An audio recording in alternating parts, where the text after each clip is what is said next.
semuanya. Assalamualaikum warahmatullahi wabarakatuh. Woi, udah ada yang masuk nih. Om Salamun. Om atau tante ini Nasrah? Tante Nasrah. Om Grando. Siapa lagi? Dari mana ini ya kotanya? Om Salamun, Om Nasrah. Dari mana kotanya? Oh, Om Niron dari Jakarta. Terus Om Febri dari Surabaya. Om Nurhansyah dari Samarinda. Om Ahmad dari Tangerang. Oh, ada yang dari Malang. Saya dari Malang ya.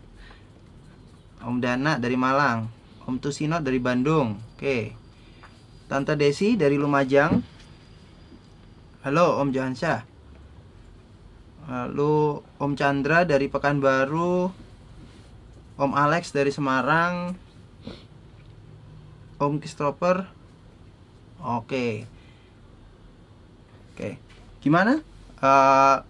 Seharian ini jualannya udah pada laku belum? Oh, makin banyak yang masuk. Gimana jualannya? Kayaknya laris-laris aja ya hari ini ya.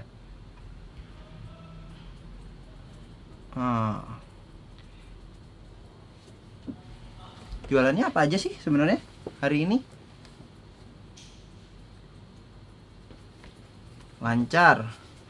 Meniran lancar ya jualannya ya. Bajunya apa aja nih? Oh, ada Om Arif dari Malang.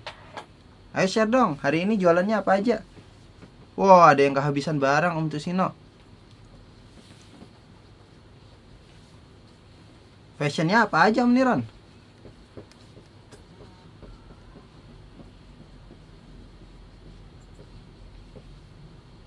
Oke. Mungkin untuk yang baru join, baru masuk, bisa di-share jualannya apa aja. Macam-macamnya apa aja sih sebenarnya jualannya?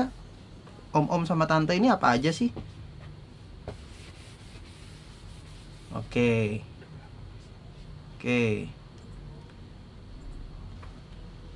Macam-macam ya. Ada Tante Herliana jualan sepatu sneakers.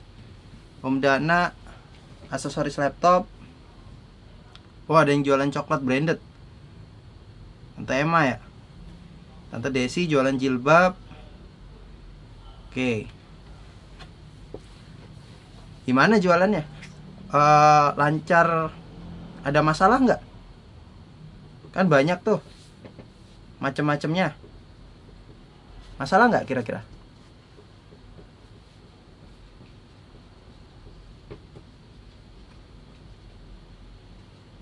Oh, ada Tante Mareta jualan kebaya dari Denpasar.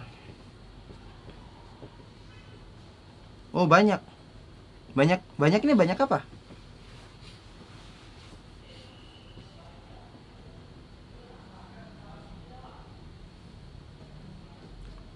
Ada yang ngerasa susah jualan nggak? Ada yang ngerasa susah jualan nggak?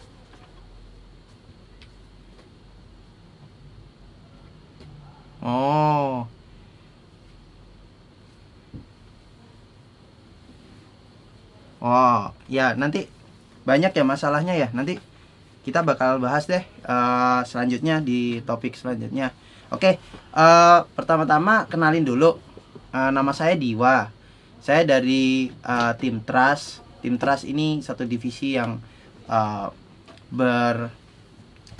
bertanggung jawab atas tegaknya aturan di Bukalapak soal jual beli, soal transaksi, lalu juga soal penyalahgunaan dan lain sebagainya. Oke, dan saya sendiri di Bukalapak udah hampir 2 tahun dan memang berkecimpung di bidang penegakan aturan di Bukalapak dan juga masalah keamanan dalam berjual beli. Oke, mungkin langsung aja kita langsung masuk ke topik ya. Mungkin nanti disimpan aja ya, kalau ada pertanyaan disiapin, nanti kita langsung ada sesinya sendiri tanya jawab. Jadi Sekarang kita mulai dulu aja deh. Nah, mungkin yang sering jualan ya, kadang pernah ngalamin tiba-tiba, yang tadi juga ada yang bilang akunnya tiba-tiba di freeze, nggak bisa jualan. Terus ada juga yang bilang tiba-tiba di blok. Itu sebenarnya kenapa sih gitu? Nah, kita akan bahas di sini. Jadi kali ini temanya adalah memahami tahapan policy di Bukalapak. Oke, policy itu sebenarnya adalah aturan penggunaan di Bukalapak. Ketika Om sama Tante mendaftar di Bukalapak, itu kalau diperhatikan bahwa ada tulisan bahwa Anda sudah menyetujui aturan penggunaan di Bukalapak. Nah, tapi saya yakin pasti nggak banyak itu yang diklik dan beli, ya kan? Nah, kita bahas karena aturan penggunaannya itu banyak banget. Ya, kalau misalnya pergi ke halaman aturan Bukalapak, pasti tulisan semua nih, males bacanya gitu kan. Nah, mungkin bisa dibaca lagi gitu kan kalau waktunya senggang gitu, supaya lebih memahami aja aturan penggunaan di Bukalapak. Nah, di sini kita nggak akan bahas semua aturannya, tapi kita akan bahas beberapa yang sering banget dialami sama Om sama Tante. Oke. Nah, kalau misalnya tadi aturan penggunaan sendiri, untuk linknya seperti ini ya. Jadi tujuannya sebenarnya apa sih ada aturan penggunaan? Itu tujuannya adalah untuk memberikan keamanan dan kenyamanan pengguna dalam menggunakan web Bukalapak. Nah, pada aturan penggunaan Bukalapak terdapat peraturan yang harus dan wajib dipatuhi oleh semua pengguna web Bukalapak, baik itu sebagai penjual ataupun sebagai pembeli. Jadi sebenarnya aturan ini dibuat supaya Om sama Tante yang jualan aman, ngerasa nyaman, yang beli pun juga demikian. Jadi nggak ada pihak yang dirugikan. Oke. Lalu yang pertama, ini sering banget kejadian. Jadi mencantumkan kontak. Banyak sekali Om dan Tante mungkin nggak sadar waktu upload barang, Om sama Tante ngasih kontak, mungkin WhatsApp, lalu BBM, lalu mungkin kontak lain. Nah, itu sebenarnya tidak diperbolehkan di Bukalapak. Hal ini sudah dijelaskan di aturan penggunaan poin jual barang nomor 2. Pengguna dilarang mencantumkan alamat, nomor kontak, alamat email, situs, forum, dan username media sosial di foto profil, header lapak, nama akun, nama lapak, dan deskripsi lapak. Termasuk di dalamnya adalah image lapak, image produk itu sendiri.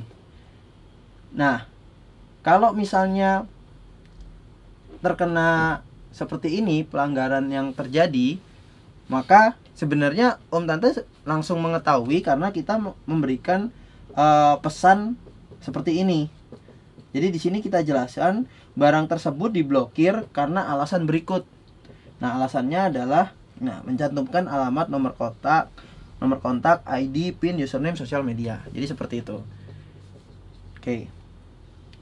Kalau ada pertanyaan, jangan lupa ya disimpan dulu ya. Lalu selanjutnya, pelanggaran yang sering terjadi itu kategori tidak sesuai. Jadi kalau Om dan Tante kalau misalnya jualan, itu jangan sampai pilih kategorinya salah. Misalnya nih, jualan jam tangan tapi kategorinya handphone, atau jualan handphone kategorinya peralatan rumah tangga. Nah, itu yang nyebabin barang Om sama Tante akhirnya diblokir gitu. Tahu sih kalau misalnya dikasih di kategori lain yang mungkin lebih sepi gitu, mungkin jadi lebih bisa nongol. Tapi itu melanggar peraturan dari aturan penggunaan Bukalapak. Jadi di situ udah disebutkan bahwa pelapak wajib menempatkan barang dagangan sesuai dengan kategori dan subkategorinya. Nah, itu ada di aturan penggunaan poin pengguna nomor 3. Nah, nanti bisa dicek.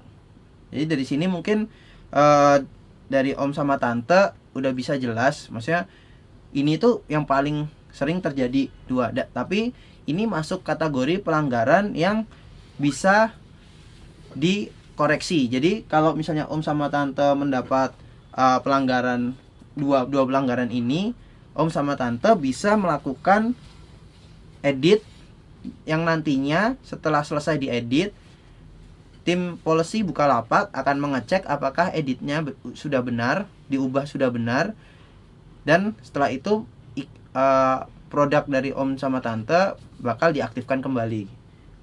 Nah, notifikasinya sebenarnya seperti ini. Jadi kalau Om Tante lihat di sini udah sangat jelas. Kami telah memblokir barang berikut: nama barang, harga, terus kondisinya. Lalu alasan barang itu diblokir. Jadi nggak mungkin kalau untuk pelanggaran yang memang bisa direvisi, bisa dibetulin, itu kita nggak kasih notifikasi. Jadi selama pelanggaran itu masih dalam tahap bisa dikoreksi, pasti kita akan kasih notifikasi beserta alasannya. Dan kita juga ada petunjuknya untuk langsung mengklik link edit ini. Jadi Om sama Tante udah nggak usah cari-cari lagi barangnya yang mana, langsung aja diklik terus langsung diedit. Nah, ketika selesai diedit, itu akan otomatis memberikan notifikasi ke tim policy untuk direview kembali apakah editnya udah benar, apakah kesalahan yang diberitahukan sudah dikoreksi, seperti itu. Dan untuk melihat lebih lanjut mengenai aturan penggunaan, kita juga menyediakan untuk linknya seperti itu. Oke, lalu jadi di sini udah nggak perlu susah-susah lagi sebenarnya untuk email policy. Langsung ketika habis diedit, dia akan otomatis secara sistem akan memberikan notifikasi kepada tim policy Bukalapak. Oke.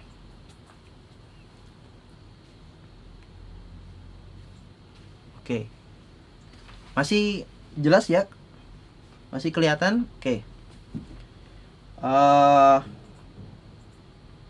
Oke, lanjut ya. Nah, berikutnya adalah pelanggaran yang sering terjadi, tapi tipe pelanggaran ini itu dikategorikan sebagai pelanggaran yang tidak dapat dikoreksi.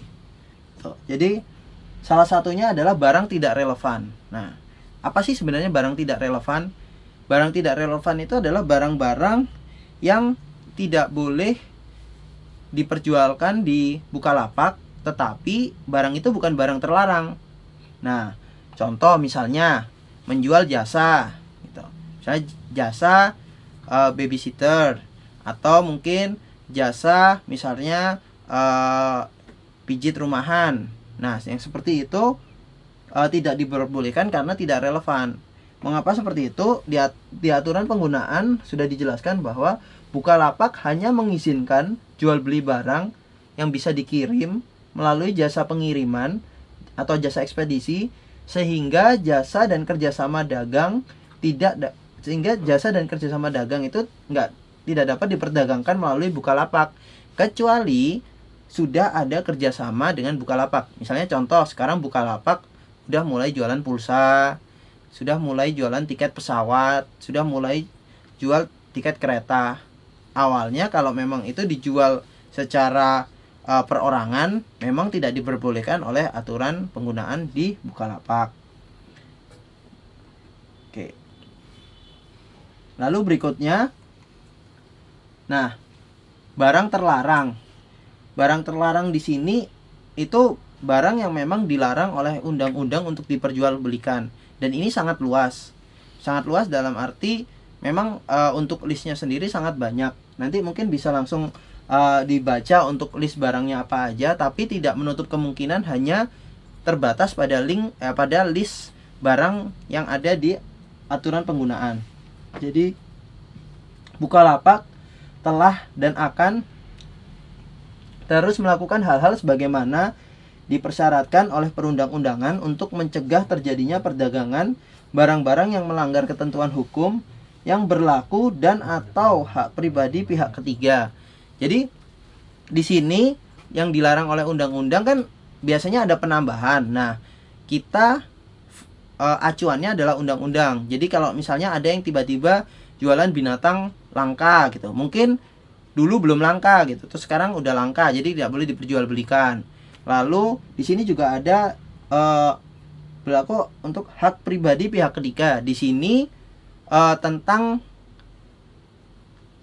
pihak ketiga yang melaporkan penggunaan merek dagang atau barang-barang ofisial yang seharusnya tidak diperjualbelikan oleh perorangan seperti itu. Jadi hal ini lebih ke kayak pelaporan merek seperti itu. Namun di sini Bukalapak dalam hal pelaporan merek tidak secara aktif. Jadi kita hanya melakukan tindakan sesuai dengan dari laporan pemilik merek seperti itu. Jadi tidak selalu misalnya Adidas mengklaim bahwa Adidas nggak boleh dijual di Bukalapak. Nah, kita memblokir barang-barang Adidas bukan berdasarkan nama Adidas seutuhnya, tapi dari laporan dari pihak Adidas sendiri yang memprovide dengan link dari produk-produk itu. Jadi seperti itu.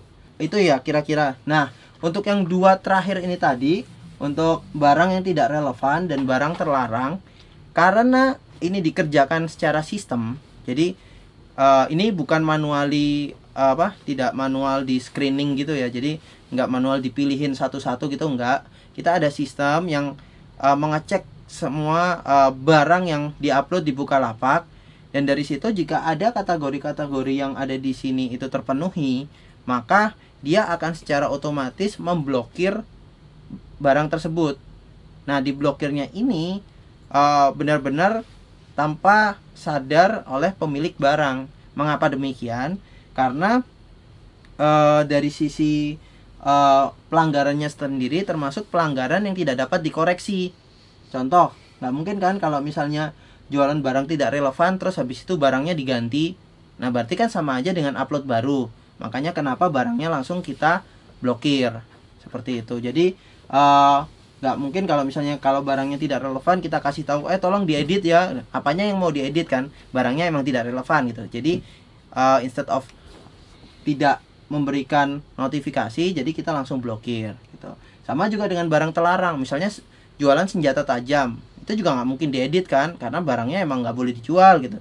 Jualan senjata api seperti itu, jadi emang nggak boleh dijual gitu. Jadi maka dari itu kita memberikan langsung kita blokir. Terus ya udah, kalau misalnya merasa bahwa barangnya itu terblokir, langsung aja email ke policy@bukalapak.com untuk meminta keterangan. Tapi yang jelas kalau memang diblokir dan tanpa ada notifikasi, berarti pelanggarannya termasuk berat dan memang ya udah nggak bisa dibenerin lagi gitu.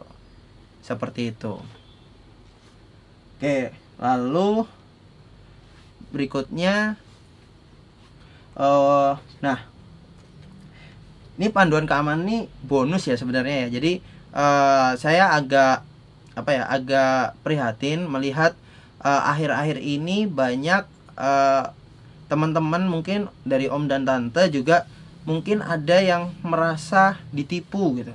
Ditipu bukan dari pihak Bukalapak, dari pihak-pihak luar yang mengatasnamakan Bukalapak gitu. Dan ini banyak sekali terjadi dan tidak menutup kemungkinan dilakukan di luar sistem Bukalapak gitu.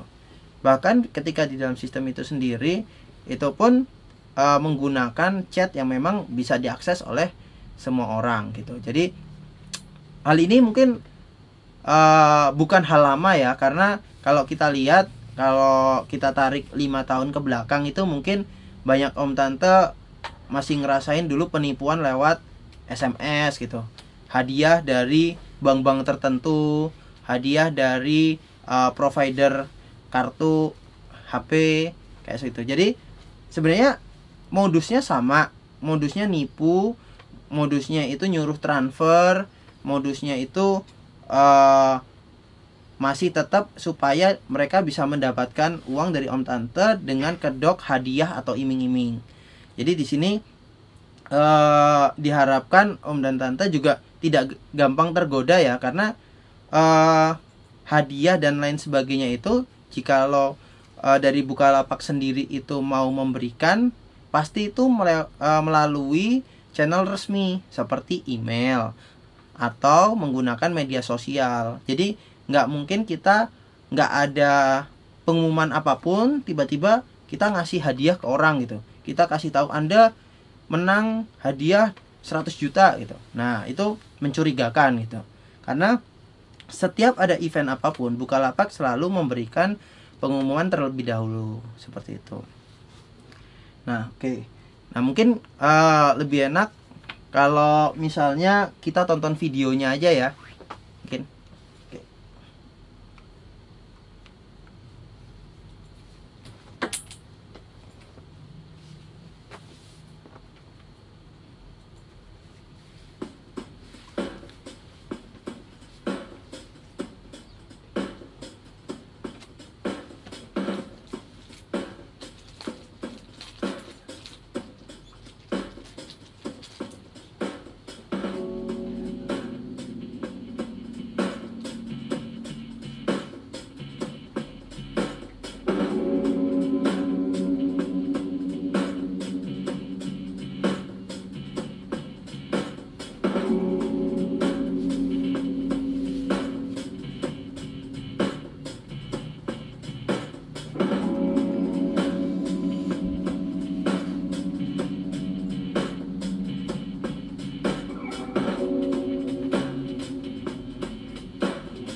Nah, oke.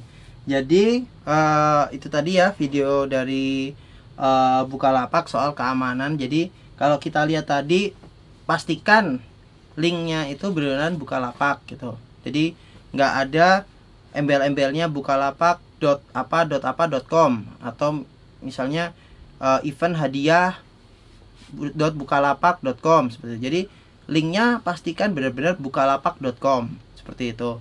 Lalu jangan pernah menyerahkan password, OTP, dan apapun yang bersifat rahasia kepada pihak lain, termasuk pihak Bukalapak ataupun yang mengaku-ngaku Bukalapak. Karena dari pihak Bukalapak sendiri tidak memerlukan informasi rahasia tersebut untuk membantu para om dan tante gitu. Jadi benar-benar dijaga kerahasiaannya gitu. Juga kalau misalnya ada di sini om dan tante yang belum mengaktifkan fitur keamanan kita yang kita sebut dengan sistem keamanan 2 faktor, itu bisa diaktifkan melalui menu pengaturan, dan di situ ada di yang paling bawah ada tanda centang, dicentang aja, diaktifkan aja. Nah, itu nanti ketika om dan tante misalnya nih nggak udah kilaf gitu ya, lupa gitu, terus udah pernah ngasih password ke orang, itu bahkan waktu orang lain tersebut mencoba untuk login dengan menggunakan informasi rahasia yang tidak sengaja diberikan, om dan tante pasti akan mendapatkan email pemberitahuan bahwa ada orang asing yang login melalui akun om dan tante. Nah, ketika dia sudah masuk pun, apabila dia ingin misalnya mencairkan buka dompet ataupun membeli sesuatu dengan buka dompet, mereka akan terkena verifikasi yang mengirimkan kode OTP yang dikirimkan ke HP om dan tante. Nah, kode ini jangan sampai diberikan juga kepada orang lain, kepada siapapun gitu. Jadi ada yang tanya, walaupun tuh dari pihak BL Bukalapak sekalipun, ya nggak usah dikasih gitu, karena itu benar-benar kerahasiaan dari om dan tante. Nah, ketika orang tersebut, orang yang berhasil menipu itu terkena fitur tersebut, dan jika tidak bisa mendapatkan OTP atau kode autentifikasi yang sudah dikirimkan, ya dia tidak akan bisa mengakses buka dompet om dan tante. Nah, pokoknya ketika om dan tante di sini mendapati ada SMS dari Bukalapak soal kode verifikasi, atau mendapati email mengenai ada informasi yang telah login ke akun om dan tante tapi om dan tante tidak merasa melakukan, itu langsung saja lakukan reset password. Reset password ini ketika berhasil passwordnya di reset, maka semua koneksi yang sedang berjalan, orang yang sedang login menggunakan akun om dan tante itu akan otomatis terlog out. Makanya kenapa kita selalu menganjurkan jika sudah mendapati adanya indikasi-indikasi bahwa akun om dan tante itu sudah dibajak, langsung hal yang pertama dilakukan adalah reset password. Jadi jangan sampai karena panik malah menghubungi customer service dulu ya. Nah, tapi reset password dulu, baru setelah itu hubungi ke customer service atau tim fraud Bukalapak atau tim policy Bukalapak, seperti itu. Jadi lakukan langkah pertama yang paling cepat, yang paling bisa ngelindungin akun om dan tante. Oke. Lalu mungkin juga di sini kalau misalnya pernah melihat chat-chat yang memberikan kabar bahwa Anda mendapat hadiah, mendapat undian dan lain sebagainya, atau terpilih sebagai seller yang beruntung, jikalau itu melewati chat, mohon untuk dihiraukan saja. Untuk admin official Bukalapak, perlu diketahui bahwa ada tanda centang hijau yang memberitahukan bahwa akun tersebut official. Seperti itu. Jadi mohon tolong benar-benar diperhatikan. Seperti itu.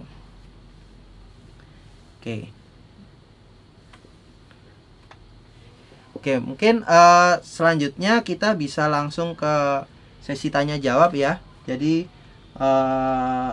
sini udah lumayan banyak ini pertanyaan-pertanyaan yang udah masuk.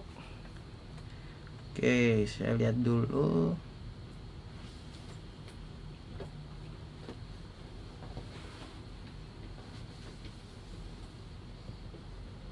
Oke, jadi di sini ada nih. Mungkin ini bisa menjawab beberapa pertanyaan juga dari Om dan Tante. Dari Kang Ade. Halo Om, selamat malam. Saya Ade. Ingin bertanya mengenai barang terlarang atas permintaan pemilik merek. Bukankah bagus produk tersebut kita online-kan di Bukalapak agar laris terjual?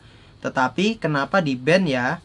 Hanya karena alasan permintaan merek ya Om. Mohon ditanggapi. Oke, jadi untuk mengenai permintaan merek sendiri dari sisi Bukalapak, kalau kita bisa menjual apapun, bakal kita perbolehkan. Merek apapun kita perbolehkan. Tetapi di situ ada peraturan undang-undang tentang hak cipta, di mana pemilik merek bisa mengajukan tuntutan apabila dia merasa bahwa ada barang dari merek yang sudah terdaftar atas namanya diperjualbelikan secara bebas tanpa diketahui dari pihak ketiga tersebut. Nah, misalnya nih, kalau kita yang udah pernah lihat adalah Tupperware. Ya, contohnya seperti itu, Tupperware. Memang dari pemilik merek ingin Tupperware hilang dari Bukalapak. Mereka tidak mempermasalahkan apakah laris atau tidak. Nah, di sini pun juga kita sebagai tim policy Bukalapak tidak langsung serta-merta melarang merek dari Tupperware, tetapi kita mengakomodir dari permintaan merek Tupperware untuk memblokir barang-barang yang sudah mereka temukan di Bukalapak. Jadi kita memblokir itu berdasarkan laporan dari mereka, list dari produk itu sendiri, apa yang produk mana aja yang harus diblokir, itu pun datang dari pemilik merek gitu. Karena memang kita sendiri nggak mau, kalau bisa bahkan itu tadi semua merek kalau bisa dijual di Bukalapak, seperti itu. Jadi itu ya dari Kang Ade. Nah, untuk Om Tante yang baru gabung, kalau mau bertanya silakan tulis di kolom chatnya aja ya. Jadi nanti saya langsung bisa jawabin satu-satu gitu. Oke. Oh iya, sebentar ya. Haus.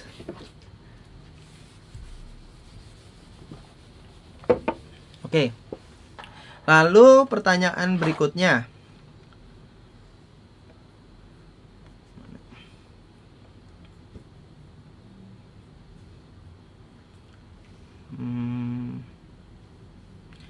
Nah, ini tadi yang jadi yang dari Om Niron, pertanyaannya yang soal juga sama, soal merek. Jadi kenapa kok ada merek A katanya dilarang, tapi punya saya diblokir, kok punya orang lain nggak diblokir? Nah, karena yang seperti saya bilang bahwa kami memblokir itu bukan serta-merta langsung memblokir semua merek, tapi hanya berdasarkan laporan dari pemilik merek itu sendiri gitu. Jadi dan juga mungkin di sini ada yang menyaksikan gitu. Kok orang bisa langsung laporin aja sih mereknya nggak terdaftar, terus habis itu mereka nggak mau, terus produknya langsung diblokir gitu. Nah sebenarnya di belakang waktu mereka dari pihak ketiga ini memberitahukan bahwa mereka ingin memblokir barang-barang yang atas nama merek mereka, kita akan melakukan cross check terlebih dahulu secara legal. Jadi ada beberapa tahapan yang dilalui oleh pemilik merek untuk mengkonfirmasi bahwa merek tersebut memang sudah dipatenkan, sudah memiliki hak cipta dan lain sebagainya gitu. Setelah itu baru kita mengakomodir permintaan mereka untuk memblokir barang-barang yang ada. Seperti itu. Dari Om Adit ini ada pertanyaan, tapi mungkin nanti bisa lebih diperjelas, karena tidak di Bukalapak sama sekali tidak dilarang untuk menjadi seorang reseller gitu. Jadi boleh-boleh aja kalau mau jadi reseller. Tuh. Nah ini lagi. Jadi dari Tante Laura, kategori soft lens atau lensa kontak belum ada. Gimana tuh kalau kategori kacamata kan nggak sesuai. Nah ini benar banget. Jadi memang mungkin ada beberapa kategori yang udah mulai rame ya. Dulu mungkin masih dianggap sama kacamata sama kontak lens sama-sama ya untuk mata gitu kan. Maksudnya kacamata sama kontak lens juga satu fungsi yang sama gitu. Tapi karena memang mungkin kontak lens waktu itu belum rame seperti sekarang, terus habis itu kalau dipaksa juga nggak tepat juga kan sebenarnya kategori kacamata, dan nanti kita akan menambahkan kategori juga untuk kontak lens seperti itu.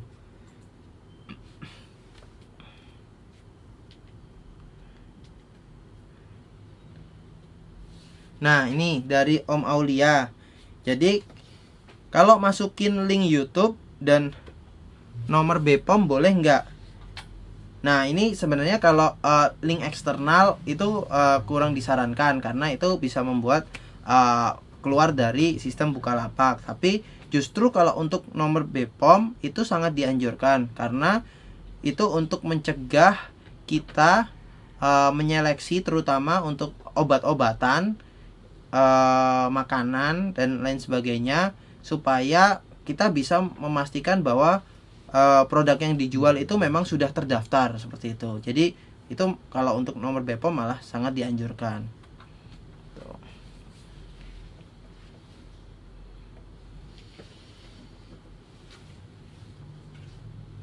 Oke.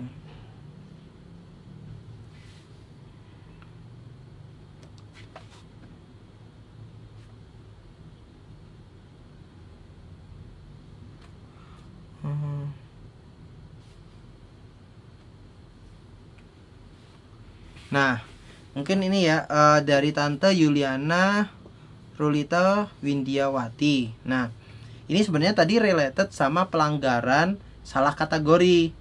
Jadi di sini kan ditanyakan bahwa di kategori A bisa masuk di pencarian untuk kategori B. Jadi intinya ketika kita udah nge-search nih kategori misalnya sepatu gitu ya, tapi tiba-tiba waktu kita pencet search, loh kok ada topi yang masuk di situ, di antara list-list sepatu, produk-produk sepatu kok ada topi. Nah di sini memang terjadi pelanggaran di mana yang upload produk topi tersebut dia memasukkan kategorinya sepatu gitu. Nah ini tadi yang termasuk dalam pelanggaran salah kategori. Nah kita biasanya kalau seperti itu langsung kita blokir kurang dari 24 jam, dan nantinya akan mendapatkan notifikasi untuk melakukan revisi atau pembetulan seperti itu.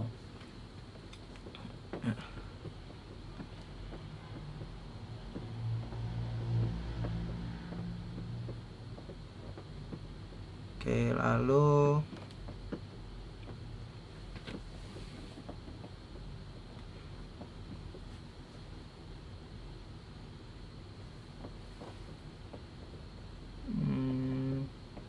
ini yang baru datang, boleh kok langsung aja ditulis pertanyaannya.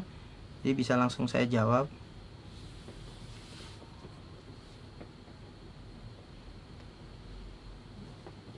Nah, ini ada. Kalau pemilik merek lapor, terus kita bikin lagi iklannya, apakah tetap diblokir sekalipun tidak ada laporan dari pemilik merek? Nah, jadi gini, biasanya pemilik merek itu ketika dia melaporkan ke Bukalapak, dia tidak hanya, walaupun yang dilaporkan ke Bukalapak hanya link atau URL produk yang melanggar hak cipta mereka, tapi sebenarnya ada beberapa pihak ketiga juga yang melabelin dari penjualnya itu sendiri. Jadi ketika mungkin diblokir barangnya, terus sudah nggak tampil lagi, tapi om sama tante tetap aja, ya udah coba lagi deh, jualan lagi gitu. Nah, biasanya mereka bakal melakukan seleksi rutin. Terus jikalau dari akun-akun yang pernah dilaporkan itu masih kedapatan menjual produk yang melanggar hak cipta mereka, maka itu langsung akan dilaporkan kembali ke tim polisi Bukalapak, seperti itu. Jadi sebenarnya melakukan screening untuk masalah pelanggaran merek bukan dari tim Bukalapak, tapi dari pihak ketiga sendiri yang mempunyai hak cipta atas merek tersebut. Seperti itu.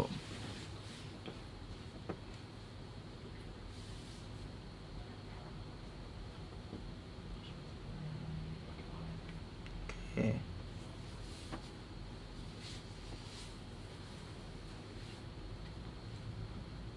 Nah, ini kalau merek yang dijual itu barang bekas gimana? Apa sama polisinya dengan barang baru? Nah, di sini aturan penggunaan itu kan luas. Nggak cuman untuk apakah barangnya itu lama, apakah barangnya itu baru.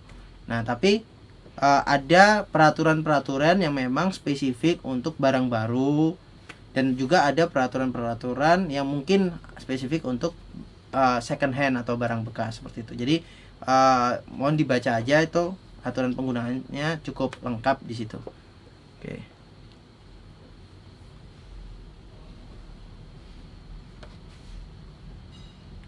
Nah, ini kalau merek yang dijual itu barang bekas gimana? Apa sama polisinya dengan barang baru? Itu tadi sama ya sebenarnya ya. Jadi kalau jualannya itu barang bekas, itu tergantung dari pemilik mereknya itu sendiri sih. Jadi kita sendiri nggak melarang sebenarnya. Cuman kalau dari pihak ketiga merasa walaupun bekas itu nggak boleh, ya berarti akan kita blokir juga jika dilaporkan. Gitu. Nah, ini banyak yang mengaku pemilik merek. Apakah distributor bisa ngaku pemilik merek?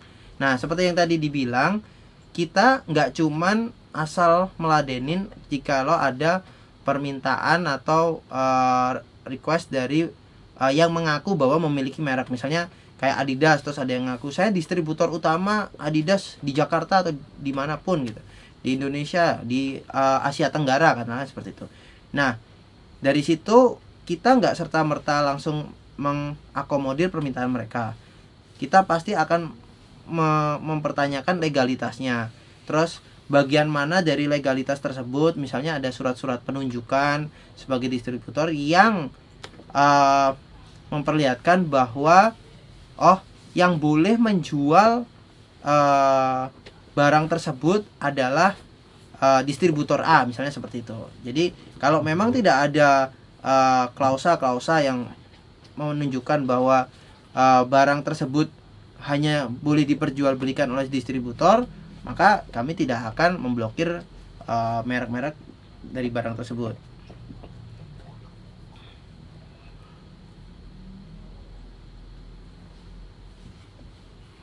Lalu oke. Selain di webinar ini, di mana saya bisa mendapatkan tahapan polisi di Bukalapak yang lebih detail dalam format teks. Nah, sebenarnya langsung aja dibaca yang tadi bukalapak.com/term itu langsung. Nah, di sini itu di situ lengkap. Jadi sebenarnya apa yang boleh, apa yang tidak boleh, ikutin aja aturan di situ. Kalau flow-nya sendiri sebenarnya dari pertama jualan itu udah langsung up atau tayang. Jadi ketika pencet upload udah langsung tayang gitu. Nah, dari situ sistem akan melakukan screening sesuai dengan peraturan dan aturan penggunaan di Bukalapak. Nah, untuk kategori-kategori yang melanggar, untuk barang-barang yang melanggar akan otomatis terblokir seperti itu. Jadi selama aturan penggunaan di Bukalapak itu terpenuhi, maka harusnya jualan juga lancar-lancar aja gitu. Lalu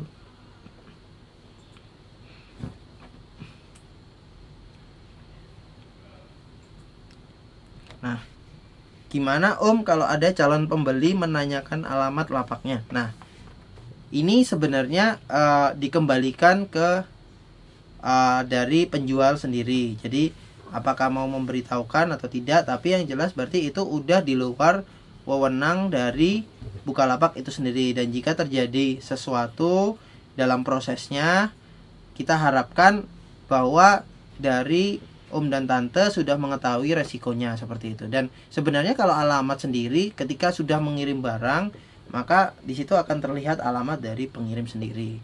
Jadi seperti itu. Nah, bebas saja dari Om dan Tante kalau misalnya mau ngasih alamat atau kontak, tapi saya sarankan untuk berhati-hati, untuk tidak terlalu mudah untuk memberikan informasi yang bersifat personal seperti itu. Nah, jangan sampai karena dengan alasan bahwa oh saya capek nih setiap ada orang yang tanya alamat saya harus kasih manual gitu. Kan saya mau cantumin aja di deskripsi atau di gambar produk atau apapun itu. Nah, itu bakal melanggar peraturan Bukalapak. Kenapa kita ada aturan seperti itu? Karena kita ingin melindungi dari keamanan jual beli itu sendiri. Karena tidak ada yang tahu bahwa dengan informasi yang bersifat personal itu tadi akan disalahgunakan oleh yang mempunyai niat untuk melakukan kejahatan seperti itu. Oke. Lalu apa lagi?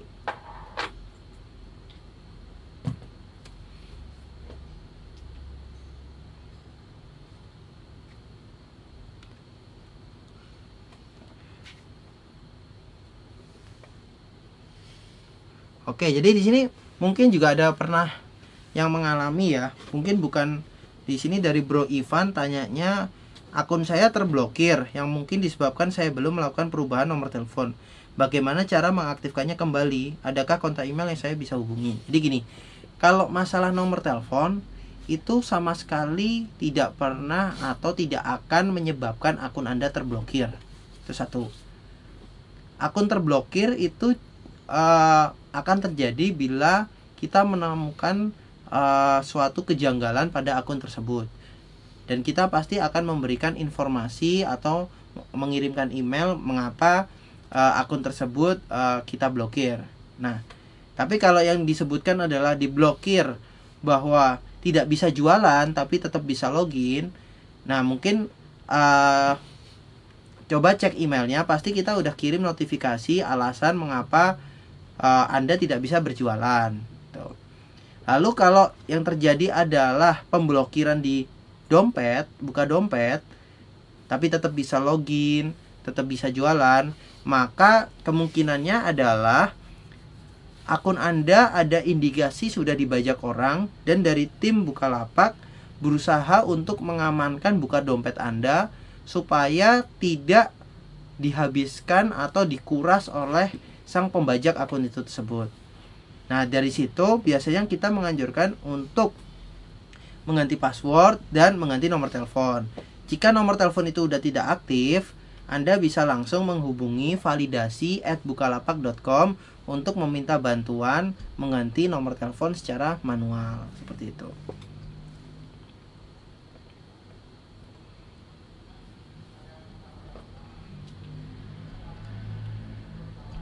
Nah, untuk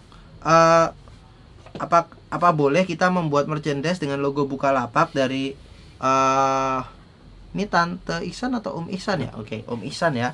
Jadi harus izin dulu ke pihak Bukalapak ya. Jadi langsung aja kirim email ke Bukalapak bisa ke policy@bukalapak, bisa ke email langsung ke CS juga bisa. Langsung aja kirim bahwa ketertarikannya untuk melakukan itu, nanti akan dibantu oleh tim kami untuk legalitasnya seperti itu.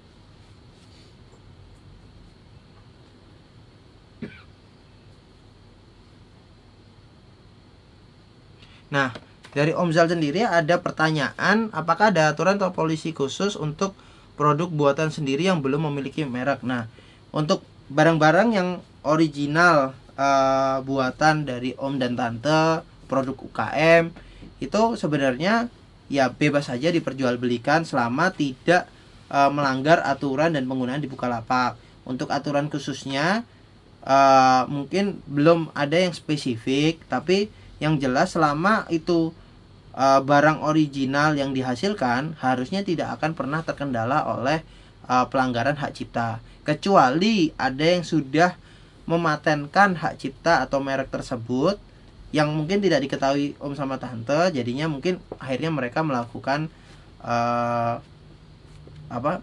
pelaporan pelanggaran merek. Jadi saya harapkan kalau ada Om dan Tante memiliki barang original yang memang hasil karya sendiri, saran saya sih segera dipatenkan.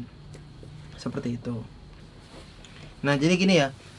Kadang ada, ini pertanyaan dari Tante Dwi atau Om Dwi ya ini. Jadi, kenapa barang saya di blok policy padahal harga standar PT.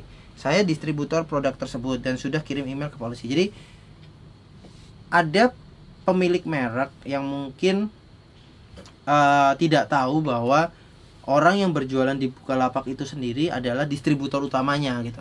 Karena memang mungkin mereka tidak mengenali dari nama lapak ataupun deskripsi lapak itu sendiri. Jadi sebenarnya untuk misalnya terkena pelanggaran pemilik merek, memang kalau misalnya memiliki legalitas yang jelas gitu, misalnya dari Om atau Tante memang punya surat penunjukan lalu dan surat-surat lainnya yang mendukung, silahkan saja dikirim email, maka kita pasti akan mengaktifkan kembali jika memang kita mendapat konfirmasi dari pemilik merek bahwa surat-surat dan legalitas penunjukannya itu memang seperti apa adanya, seperti itu.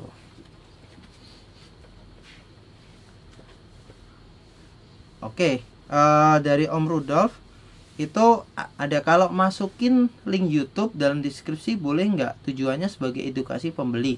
Nah, ini tadi yang seperti yang udah saya pernah jelaskan gitu. Jadi untuk link eksternal sendiri kalau bisa itu diminimalisir, karena itu akan menyebabkan pembeli atau yang tertarik itu keluar dari website Bukalapak, sehingga nanti mungkin bisa jadi nggak beli ataupun bisa melakukan hal lain gitu. Jadi kalau boleh ya, ini sebenarnya agak apa ya, kita menyarankan untuk tidak mencantumkan link eksternal gitu. Mungkin kalau misalnya memang bertanya lebih lanjut bisa dikirimkan melalui chat atau mungkin melalui media yang lain gitu. Jangan ditampilkan di deskripsi, karena takutnya nanti setiap ada orang yang melihat, bukannya malah baca deskripsi, malah langsung pencet link itu sendiri gitu. Seperti itu.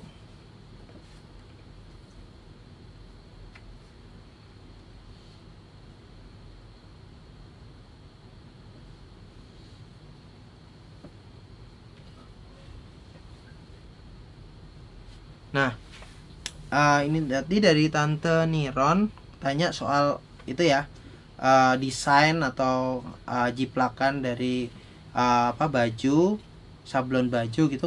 Gimana kalau ada orang yang menjiplak gitu, yang menyablon dengan gambar yang sama persis seperti itu, atau bahkan mungkin cuman mengambil gambar yang ada di lapak dari Tante Niron sendiri, Om Niron itu sendiri. Jadi selama belum ada hak cipta atau paten, itu kita tidak bisa melakukan pemblokiran dari barang tersebut, karena setiap kita melakukan pemblokiran atas dasar laporan penyalahgunaan merek, itu kita selalu meminta surat-surat legalitas bahwa memang merek tersebut adalah milik dari pihak ketiga tersebut, seperti itu. Oke. Wah, nggak terasa ya, ini udah jam segini. Oke, mungkin saya cari pertanyaan yang bisa mewakili semua.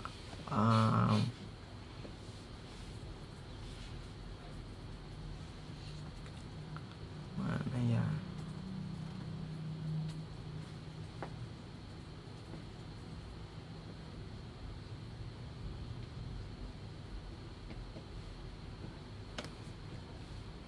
Nah, ini tadi dari Om Grando ya, mungkin juga ada yang tadi udah dijawab belum ya? Kayaknya belum sih.